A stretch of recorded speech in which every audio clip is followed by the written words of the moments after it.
Today is kind of special because it's one of my peoples that's from around my way. No doubt. Know this dude for a real long time. This is my man, 100 Grand Man, No CT, doubt. Mass, LI. I'd like to introduce you to my boy, Haze Jones. I'm in the building. What's good, G What Money, up, DJ boy? Mark? I'm here. What's happening with you, man? What it is, man. I'm just getting in some work, man. I hear that, man. So for everybody that's not familiar with Haze Jones, man, give him a quick little bio, man. Let them know about you, man. I'm Haze Jones. I'm from Blue Hills Avenue, Yes. Hartford, Connecticut. Yes. Went to Beaver High, you know. I've been rapping for a long time. Been doing music all my life. Inspired by Michael Jackson, rest in peace. Rest in peace. You know, real hip hop back in the day stuff, you know. Been writing rhymes my whole life. I'm just trying to do it, man. Do it real big, man, for CT. Alright, that's You know, what it is. I just did a digital deal last week with Def Jam. So I'm on Def Jam Digital. They pushing my single on the internet, Okay. on Rhapsody, Amazon, you know, all the internet outlets. Okay. So far, since Monday, I did like over 100 downloads for my single Nosebleed. Okay, so you doing it, huh? Yeah, I'm trying, man. Alright, that's what it is, man. So you say you was like inspired by MJ, like a lot of people are, and a lot of real hip hop, That's like. what made me want to be an entertainer. Of I course. seen, like, fascinated me. Yeah. That's just the greatest right there, man. Mhm. When you could just be out in another country and just have like Asians passing out. And Exactly. you just walk. You didn't even say nothing yet. They just, Yeah. oh my God, boom. Great. So tell me about the hip hop people that influenced you, man. Hip hop people. Yeah, My first two favorite rappers was Big Daddy Kane and Coogee Rap. I like it.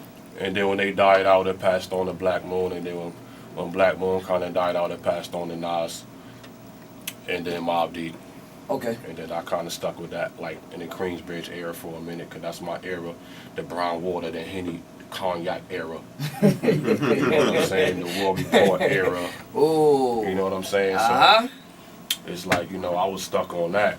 Okay. And, you know, I was heavily influenced by the Bad Boy situation, because I seen how, like, Puff, like, smartened rappers up and showed them how to not Right. sell 200 and 300,000 copies. Uh-huh. You know what I'm saying? So I was struck by that too. But lyrically, like, influenced, I was, like, big influenced by, like, Biggie and, like, Nas and people like that.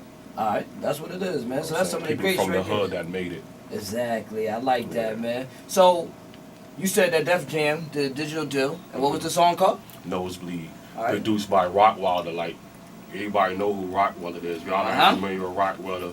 He's a producer for Jay-Z, Redman, Method Man, Def Squad, you know, Right. people like that. So, you know, I reached out to him on his website, and I got 2 beats from him. So I did Nosebleed first. I still got the other beat in the stash. I ain't even record on it yet. Okay.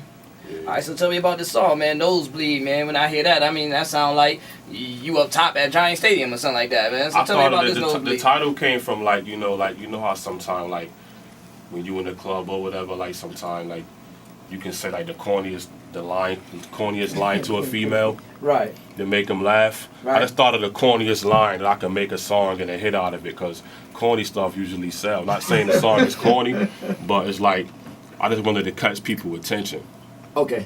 You know what I'm saying? I see what you're saying. So it's a difference sometimes between what you really want to say, your hood records, and what you want to come off the intellect. But Yeah, because- sometimes to get on the radio, you have to dumb it down a little bit. So that's where You we at. have to, because you know, over the last like 4 to 5 years, I've been going to a lot of meetings in New York at major labels, Uh-huh. and they was telling me, like, giving me the format of what I got to do and the kind of music I have to make if I really want to make it to be a major artist. Right. So that kind of opened my eyes up a little bit. Well, I'm glad you said that, man, because I think a lot of artists don't really understand, man, No, that they don't. sometimes you know what I mean? You're your own artist, you know what I'm saying? You write your own stuff, but you know what? Sometimes you don't get to be the artist that you really want to be, you know what I mean? No, you can't, only on mixtapes. Yeah. And that's where you can prove your real talent, Yeah, but because sometimes, labels tell you what you can say and what you can't say. uh-huh, You know, because they want to sell them records, man. exactly. That's what it's about. And you got to get on that radio in order to sell them records. You're right, because when I used to go to major labels a few years ago, and recently, you know, they listen to my demo and they be like, you know, out of 6 songs, they be like, only 1 or 2 is good for radio. Right. That's the main thing they pay attention to. Like, Exactly. do you have anything on here that's radio? Mm-hmm. You know what I'm saying? Or they have a box in their office filled to the top with CDs, and they say, what makes your CD so different from the other 200 CDs I got in this box? And you got to really know what you're talking about. Like when they play your music, they want to see dollar signs. A record label ain't nothing but a bank. Right. They're not going to invest in you to get nothing back. Right. Right or wrong? Yeah, you're 100% right, man. Absolutely. And I'm glad you up here saying that, man, because some others just think that us as DJs is just promoting the radio like, oh, because we want to pick ourselves up. But like you just say, man, I mean, it's the record labels is what drives the market, man. It's about money. That's what it's about. Uh-huh. That's what it's about. Not about impressing your boys. There you go. Because they're not going to buy your CD. They going to want it for free. Tell me about the flying over haters, man. Flying over haters is like, trying to stay high, man. Trying to stay high in the sky, man. Flying over haters, man. Yeah. Untouchable, I hear that. Can't touch us. Keep flying no matter what we go through. Gotta keep staying high. It's 2011, man. People still hating, huh? They gonna hate forever. They hated on Jesus, so they ain't never gonna stop. Never gonna stop, man. You ain't never lied about that, man. You gotta have haters, because you get too much love, you're gonna slip. You're gonna feel like you're untouchable and incognito. Exactly. So you need a couple of haters to keep you strong. We about to go ahead and get into this next single, man. And what's the joint called? Put something on it, featuring, I got Jay-Z on the hook. Oh, yeah? Yeah. Featuring Hov, huh? Yeah, I had to sample that.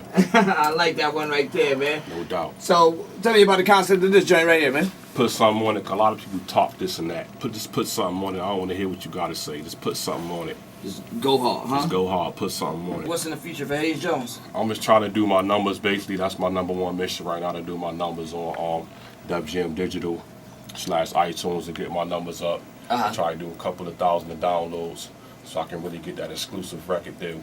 Okay. And really get some real work. So it's just kind of like a launching pad test that they gave you or something like that? They was like, listen, we going to feed you this. If you run with this ball, then, you know what I'm saying, other stuff come out? Exactly. What is it going to take for a CT artist to really be on that level that CT really wants to have somebody on? You mean for the artist to get to where you need to be? Yeah. You got to have money. Really? Yeah, you got to have money. That's the I thing. don't care how tough you are, but if you broke, you ain't going to make it. Why is that, though? Because videos cost money. Right. It costs money to buy beats, and it costs money to be in the studio. I hear that. And it costs money for posters and CD covers and to burn CDs. You gotta have paper. If you ain't got no money, you ain't gonna make it. What do you think your strengths and weaknesses are? I don't know. The thing I really don't have no weakness. I want to give a shout out to my block, my homie Fly, my boy Jig, Auntie Brooklyn, anybody out there, anybody that hold me down, Top Dollar Digital, and Ben Rich, of course, in the building. Yeah. You know what I mean? So, Alright. That's what it is, man. Once again. Keeping it thorough. Haze Jones, I'm here. So you did a good interview. Yeah, that was good. That was good. Good interview. Trust me. Haze That was Jones. That's what it is. Hotline 3.7, I'm here. That damn digital, Top Dollar Digital. The night is still young. We about to go see my nigga Beanie Sigel. Birthday party at the Symmetry. Make sure y'all come to my video shoot and Topaz party hosted by Ben Rich, April 8th at Club Charisma for Nosebleed. Hell yeah.